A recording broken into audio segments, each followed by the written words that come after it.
Black is back. Black is back. Black is back. Black is back. Black is back. Black is back. Black is Black is back. back. Black is back. Black is back. Black is back. And the rallying call is Black is back. And all of those people who wanted to be mobilized. Uhuru. All power to the people. Now today, in my mind, was a magnificent example of power to the people.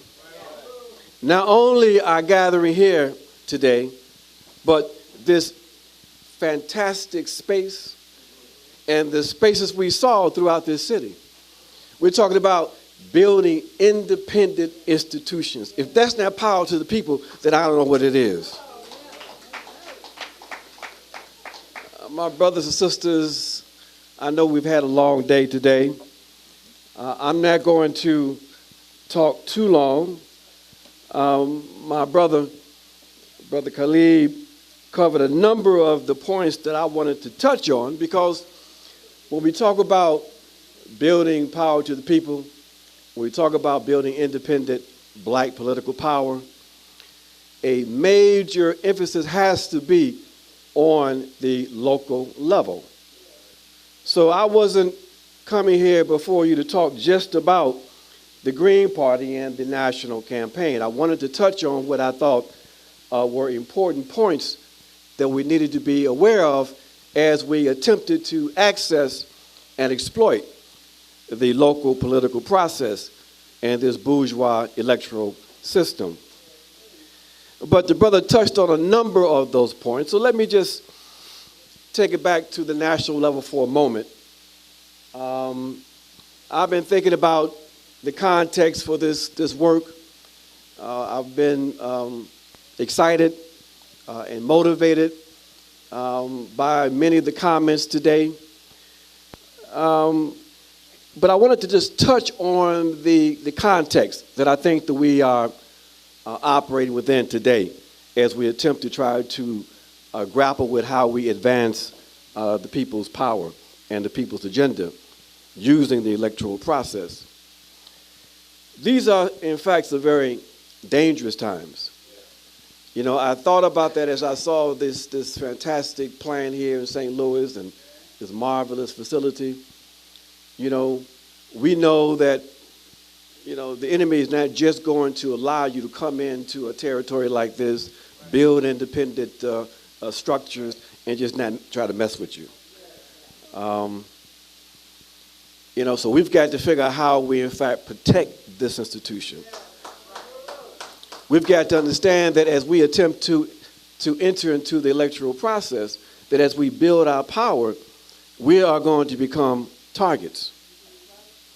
So one way in which we are able to plan for that and resist that is, in fact, to do what I know must be the plan here in St. Louis, and that is to wrap yourself in the people. If you're wrapped with the people will stand with you and they will defend you. So even in this electoral process, our message has always have to be clear when we talk about why we are in fact participating. And we have touched on that today. We say that basically politics always have to be in command. The sister was talking about her run in Florida, and she was saying, you know, how do I distinguish myself?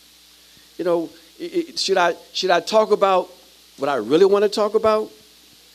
And our response was, you have a responsibility to talk about what you need to talk about. Because that's the only way you're going to be able to wrap yourself in the people. That's the only way you're going to be able to distinguish yourself from the bourgeois politics. So we say, put politics in command. Have your principles straight forward and clear. And to articulate those principles in that program with confidence. That's what we tried to do during this campaign in 2016 with the Green Party. I joined that campaign in 2016 with one objective, and that was to take advantage of the fact that we knew that both of these bourgeois parties under fire, that the people had already decided that they were looking for some alternatives, that the figures demonstrated or suggested that the people were prepared to look different ways. And so for me, I had an opportunity to put into practice what I always thought was a missed opportunity that we had back in the 1970s and up to now. And that is how we, in fact, enter into the electoral process, exploit it, and advance a radical or revolutionary program. So I wanted to see to what extent we can do that, even within the context of the Green Party. And I didn't mind doing this for the Green Party because the Green Party program and platform was fairly progressive. But what I talked about was that basically those elements of our platform, talking about a Green New Deal and universal health care and universal child care and reducing the military budget by 50%. I didn't talk about that like that was a panacea for our problems. I talked about that as part of a transitional program, that the ultimate objective had to be revolutionary change in this country, revolutionary structural change. And I was quite clear about that. So as we moved around this country, that was my message, that basically at this point in history, we had a responsibility to understand that this system could not be reformed, and that the only direction, the only route that we had to go was toward revolutionary change here in this country. So if you're not prepared to advance a message like that, then you may not be, this may not be the place to be, because right now the times demand that kind of clarity. Okay? So, missed opportunity. I believe that we, in fact, missed opportunities in the 1970s. And part of the reason why we missed it wasn't just the fact that the revolutionary process was defeated. That's a big part of it. But we have to understand that what was happening in the 1970s was also a lot of ideological confusion. That not only did we under fire from the state, but, and Brother Khalid touched on it, there was a lot of us, and I was part of that also, who were rejectionists. To engage in the electoral process just wasn't revolutionary enough. And so as a young brother, and at that time I was got caught up in the last part of the U.S.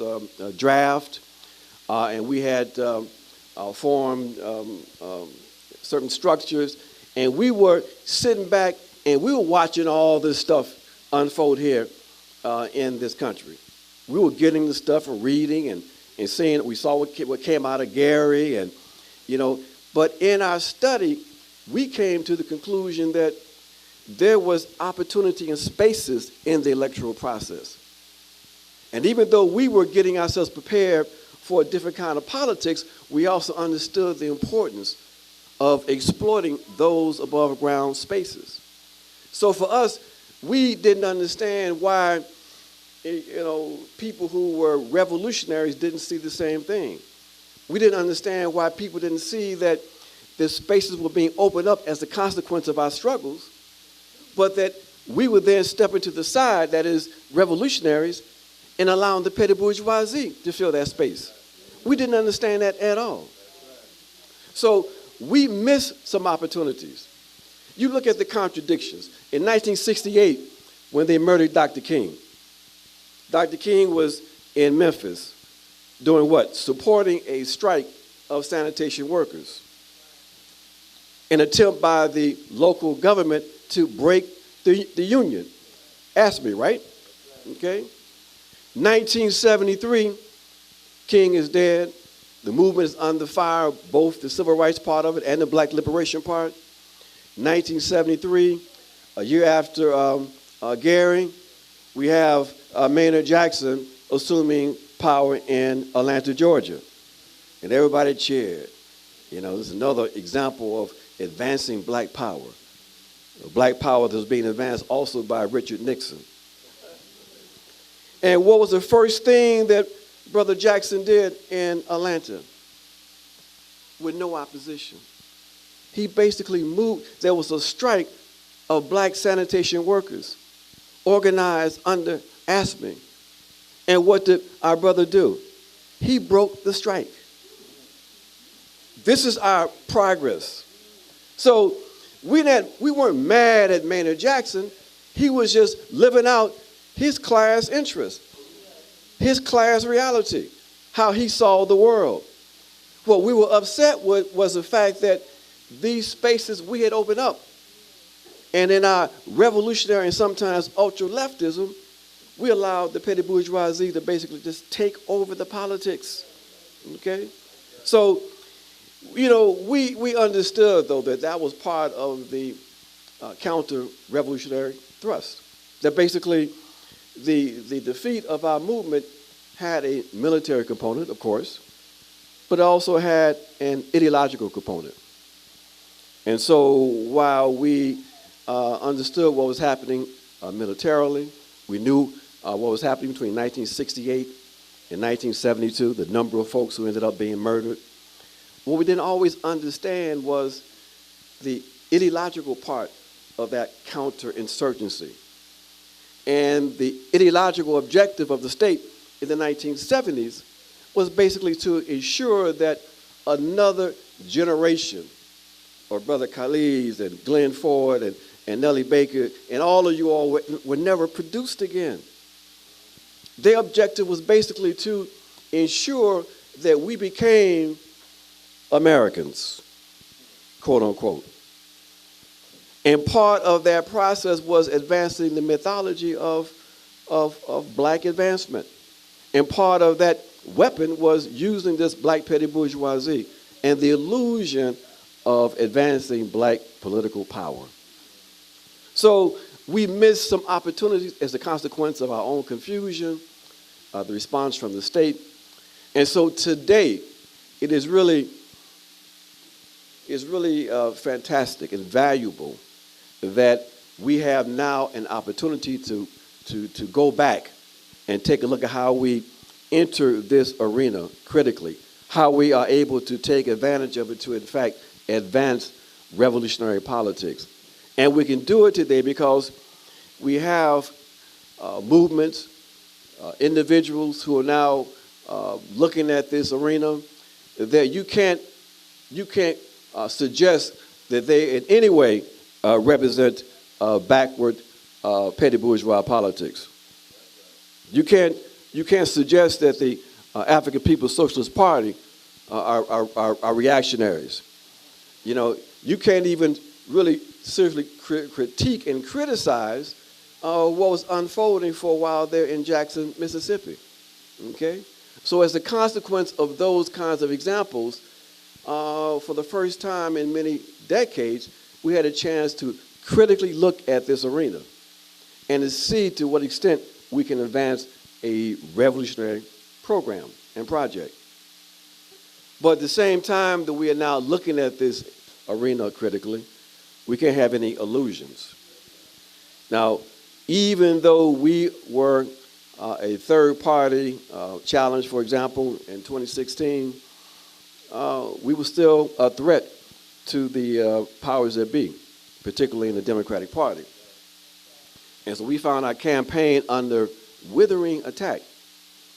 I looked up, and I'm the subject of articles in places like the LA Times and New York Times and Washington Post, and people writing articles about the mad ideals of Ajamu Baraka, and I'm like, what is, you know?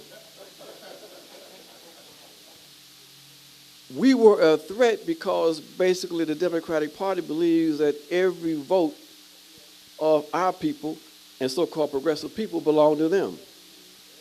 And so therefore, those of us who are in the arena and telling the people that there is, in fact, is an alternative, that you have a choice, then we became a threat. And the same thing is going to happen as we go forward, because they understand the threat. They understand their weakness. Because right now, this state is facing a serious legitimation crisis. That when you have a situation where half the people who are eligible to vote don't bother to vote, when you have Congress that has a approval rating of something like 11%, you have a serious problem here. People don't respect these U.S. institutions. And as a consequence, what we are finding now is that they have to rely more and more on repression than anything else. So any political challenge becomes even more serious today than just a few years ago. So we have to arm ourselves with the weapons we need in order to be able to withstand this very dangerous moment. And again, we know what that weapon is, that main weapon we have to arm ourselves with. And it is the people. It is the process of building popular power. So, my brothers and sisters, this moment is in fact critical, and it requires serious people. And so I will say that basically for us, as we moved around this country during the campaign, we know that there is tremendous potential for exploiting this arena and advancing a radical project. It exists because of the conditions that exist. That when we come through St. Louis and we move around, we see all these boarded up buildings, and we learn that there's something like 25,000 abandoned properties here in this city. That's not something that's unique. As I moved around this country, again, intensely during that campaign and afterwards, I've seen the same conditions every place in these major urban areas. In Baltimore, Detroit, Southside Chicago, you name this city, and you're facing the same kinds of conditions. We know that there's potential in this electoral process because we know that the people are seeing things. They tell the people that, there's been economic recovery. But again, you move around this country and you see the boarded up buildings, you see the crumbling schools, you see the folks on the corners because there's no jobs. And the people are saying, where is the recovery for us? So in those kind of conditions, they know that if there's serious political opposition, there's going to be advancement. And that's why they have to respond in the way that I believe they're going to have to respond. These conditions we see here in St. Louis are conditions our people are facing, not only in these urban areas, they're conditions our people are facing in the rural parts of this country also. People don't talk much about these rural parts, especially in those parts of the South, where we have majority populations in something like 100 counties across the so-called Black Belt South. When we talk about advancing black political power, building black political power, we've got to remember about those environments also, okay? Those environments represent for us, a potential that we don't think about. But we should think about because right now, the majority of African people in this country are in the South. They're still back on the land in the South, okay? So as we talk about how we approach electoral politics, building power, we've got to keep in mind and have in our consciousness a comprehensive understanding of all of the conditions that our people are facing. So we have a marvelous opportunity, my friends, to build the power that we need, understanding the conditions that we are facing, understanding also the likely response from this state that's under attack. So I'm going to end here by saying basically that we know that as human beings, we can't always prove, we can't always determine the kinds of conditions that we face, but we can determine how we respond to those conditions. And everybody in this room has determined that we're going to fight. Black is back. Black is back. Black is back. Black is back. Black is back. Black is back. Black is Black is back. back. Black is back. Black is back. Black is back. Back. And the rallying call is black is back.